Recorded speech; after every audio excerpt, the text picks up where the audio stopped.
Today we have Acharya Vimalananda Abadhut. Acharya is a monk with the Ananda Marga mission.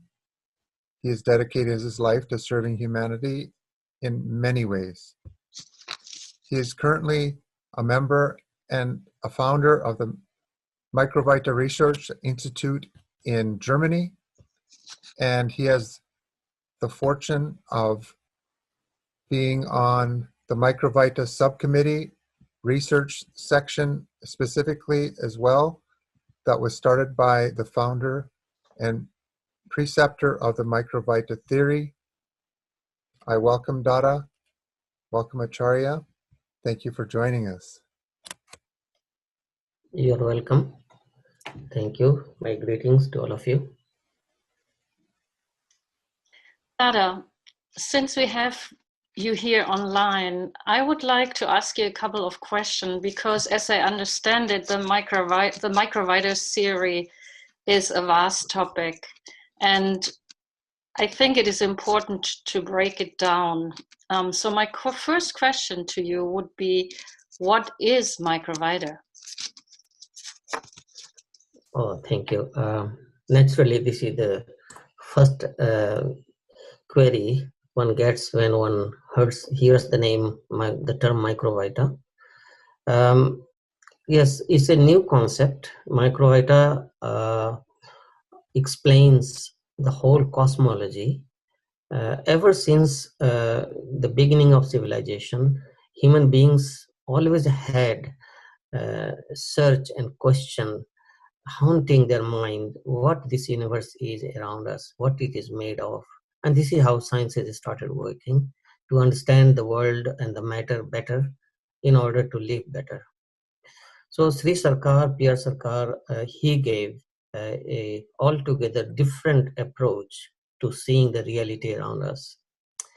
We know that physics has made great strides and advancements after Albert Einstein said that matter is made of energy. It's fine, matter is made of energy, but it does not explain how energy became matter in the first place. Even physics today is not investigating or studying the nature of energy itself. Physics says that energy is contained in the force, but it does not say how energy becomes force. According to physics, our cosmos is made of four kinds of forces. At the cosmic level, macrocosmic level, you have magnetic force and you have gravitational force. But at the atomic state, there you have weak nuclear force and the strong nuclear force. And these four forces at the macrocosmic level and at the atomic level, they operate the whole cosmos. Rather, the whole cosmos is made of these forces. Science knows how much of force has how much of energy, but science does not know or has not yet studied how energy becomes the force in the first place, whether at a macrocosmic level or at atomic level. Sarkar's theory explains that very, very well. According to Sarkar, energy alone or force alone cannot create the cosmos. Number one, energy needs something more to become a force. Otherwise, energy will remain energy and there will be monotony. The whole cosmos will be stand still. So, according to Sarkar, there is one more factor behind the creation of the universe, and that is the controller of the energy. The controller of energy is consciousness. In our daily life also we know, in the morning when you sleep, when you wake up from the sleep, you say, oh, I have no energy, I cannot leave my bed. Why? Every atom has so much energy in our body. Why do we say we have no energy? that very brain which is feeling that there is no energy to start the day, that itself is made of atoms, and these atoms are made of immeasurable energy. But what happens? Why do we say that there is no energy? Because the energy in there has not become a force yet. So we cannot start moving our body because there is no force available. And our consciousness converts that energy into force. Once we get an idea in our mind what to do after waking up 8 o'clock, what I have to do, then you have so much energy and you never get tired till the late night. So we always experience at our individual level that there is something called consciousness that operates the energy, converting into a force for personal use. Likewise, in the cosmos, at the cosmic scale, we have cosmic energy and we have cosmic consciousness. This cosmic consciousness and cosmic energy together, they have created by their own interplay system, they have created this together, have created this cosmology. Now the question comes, how, according to Sri Sarkar, there is a gradual crudification of consciousness, and when it goes to the limits of crudification, then there is a gradual subtlification of the cosmos. So first we get the elementary particles and the matter, the gross matter, and when it becomes very, very solid and consciousness cannot express itself, then it reverts the process and the consciousness starts taking lead, and there we get mind, structures with mind, like the viruses, like amoeba, bacteria, and gradually evolving we become human beings. In this part of the creation, there's living creation and there's non-living creation. So there's a system how living, non-living creation is created first, where consciousness is under control of energy, and then at the limit, maximum, it reverts and consciousness take control over the energy. This is the living part of the creation, and that is the non-living part of the creation. Now, there is also a kind of emanation going on to organize this process and keep this process in control. And these special emanations are named microvita. Emanations means consciousness does not go through the process of crudification, systematic crudification or subtlification. They are direct. They are directly like agents of the cosmic consciousness going into every stage of this process of creation. Crudification, be it crudification or be it subtlification, be it a non-living creation or be it a living creation. So everywhere, even behind creation of every atom, there is a role of these microvita, the special emanation of the cosmic factor. So this is how Sri Sarkar has postulated or given the theory that these microvita are mysterious emanations of the cosmic factor. Cosmic factor means qualified consciousness, consciousness with energy. Sciences these days have started calling intelligence, cosmic intelligence. Be it so, no problem. But when you say of intelligence, when you talk of intelligence, you're talking of consciousness, you're talking of mind, you're talking of cosmic mind.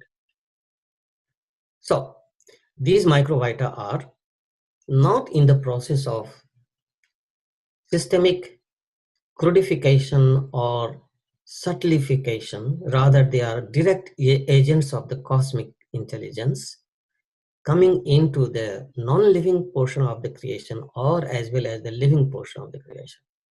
These are the microvita. They are special emanations, mysterious, because we cannot understand the mystery of the great cosmic play. That's why they are known as mysterious. And they are there. Now, these microvita, they have many types. They could be physical microvita, they could be psychic microvita, they could be suprapsychic microvita. When we come to the psychic microvita and suprapsychic microvita, they are of three categories. They could be positive, they could be negative, or they could be neutral. Usually what we are understanding these days, maybe tomorrow it will change also, that the physical microvita are all neutral microvita. They can become positive or they can become negative as per the situation. But psychic microvita and the suprapsychic microvita, they are positive as well as negative.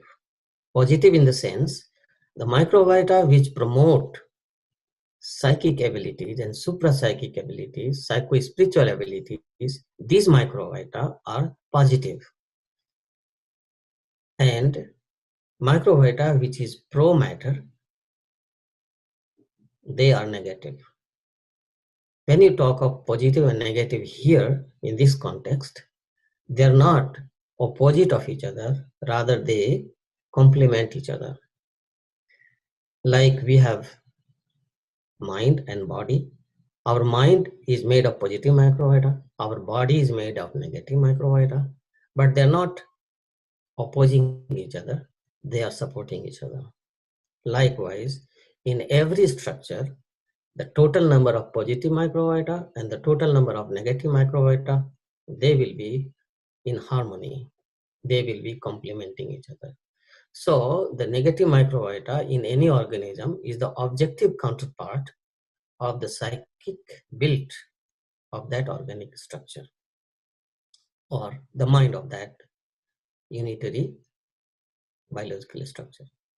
So in this way, you can understand the basic concept behind this microvita.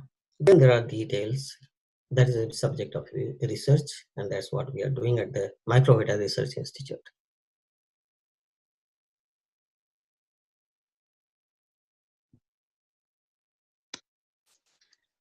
Thank you, Dada.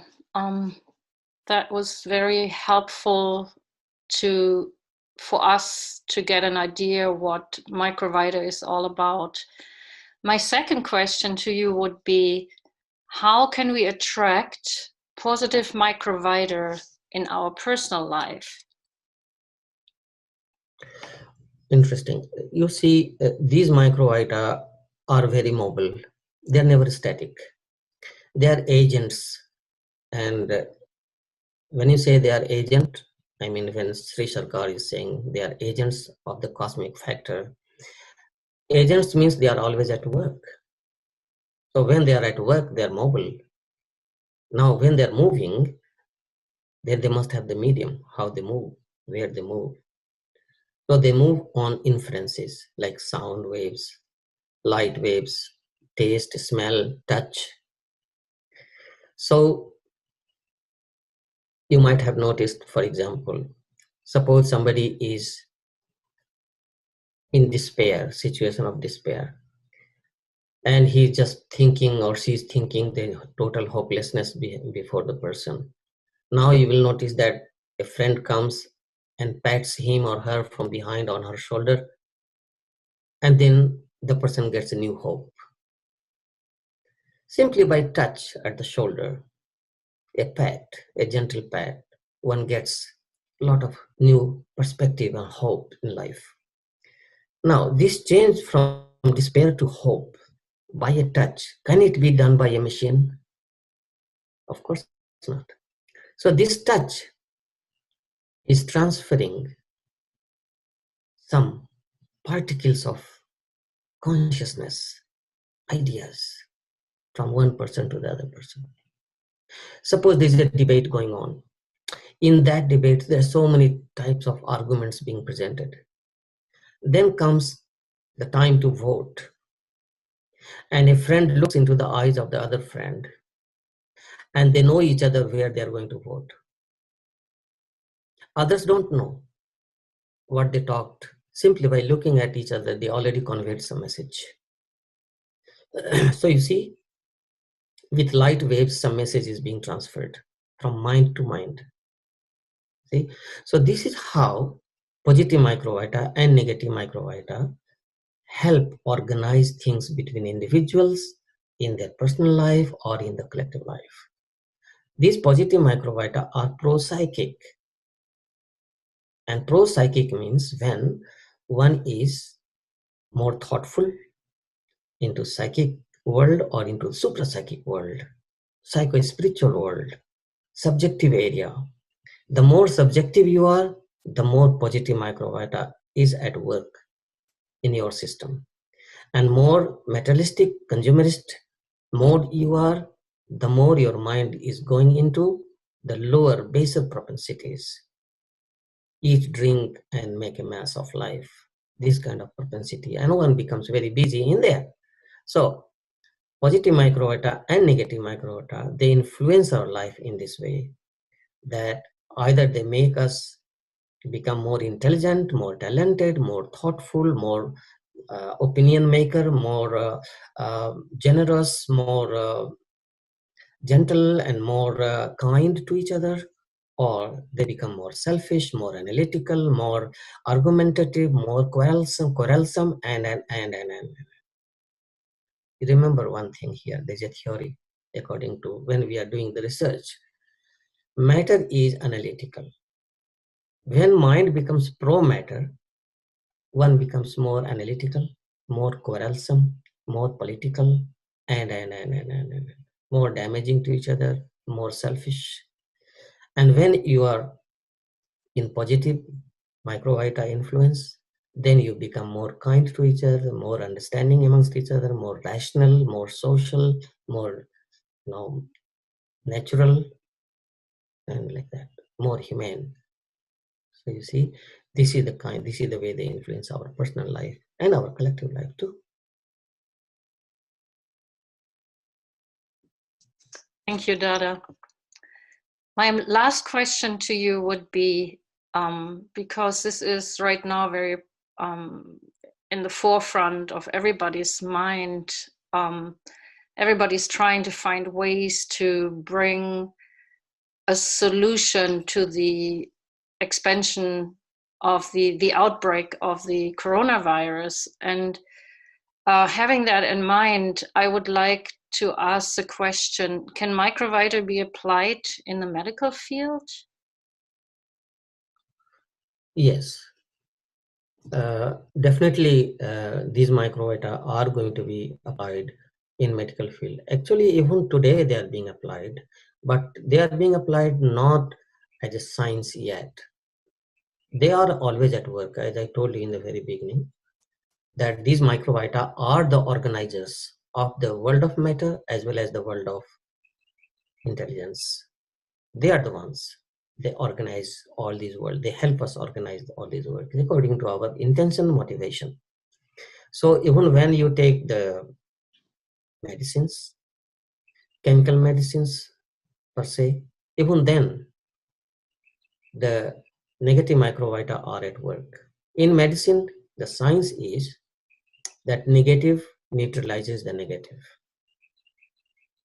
You see? So a poison, if our system has become poisonous, another poison is given to chemically neutralize the other poison, and you come out of that situation, and then you are built up. Then more medicines are given to help you build up after you are free from the poisons. So, but yes, consciously, knowingly, how much of what kind of microvita we should be administering to the patient for going through that, becoming a battlefield of poison against the poison within the system, yes, but that technology is still time to develop. But the theory is very clear that you can even prevent the diseases from coming. You see, prevention is better than cure has been the old wisdom in the field of medicine. And also we should know that our system has its own way of protecting itself by nature. Not only us, even the plant is doing that. Every animal has got its own protection mechanism. It's by nature, by creation. Every created being has its own defense system inbuilt within the system and outside of the system. Outside of the system, suppose Some animals have got, thorny hairs that becomes like thorn and protect itself from the predators. We have hands and feet, and we run or we fight with our fists and hand and biting and whatever to protect ourselves. But inside also, inbuilt system, immune system is there. So a time will come when we have better handle on this microvita science, then we will be able to help individuals uh, prevent these kind of diseases whenever it comes, and that will be a better kind of medical science then, because those medicines will not be having a havoc to create within my system. But that is a part of the ongoing research, and even now whatever medicine we have, it had a long journey of research and research and research, and we have come thus far. Fine, we are able to uh, find and defeat, identify and defeat the pathogens and the viral presence within the system, bacterial presence in the system, by negating them, by killing them is fine. That's okay, but there will be a way that you don't have to create a lot of chemical reaction within your system to remove one chemical presence or one viral presence within your system. And the best will be that microbiota science will or is working how to create preventive measures. There are already theories developing that how it will be, at what stage it will be possible. That happens with any science, that first you have to have trial and error and again trial and error and theories and new concepts, and we are in that. We have started working on that. So yes, there is a way to use these microbiota in the medical field as well. We have some medicines also. Microbiota medicines are being produced, manufactured in a smaller scale, but yes, they use microbiota concept. Some medicines are made in full moon night, some are made in at sunrise, some are made in middle of night, some are made when the plant are of certain height, some are made when the plants are age old, certain years of age old. Things are there when the microbiota presence within those organic materials, organic plants, and are better developed or having those characteristics developed in them. So things are there, but yes, the answer is yes. Medical use will be there. I hope I have answered your question. Thank you very much, Acharya.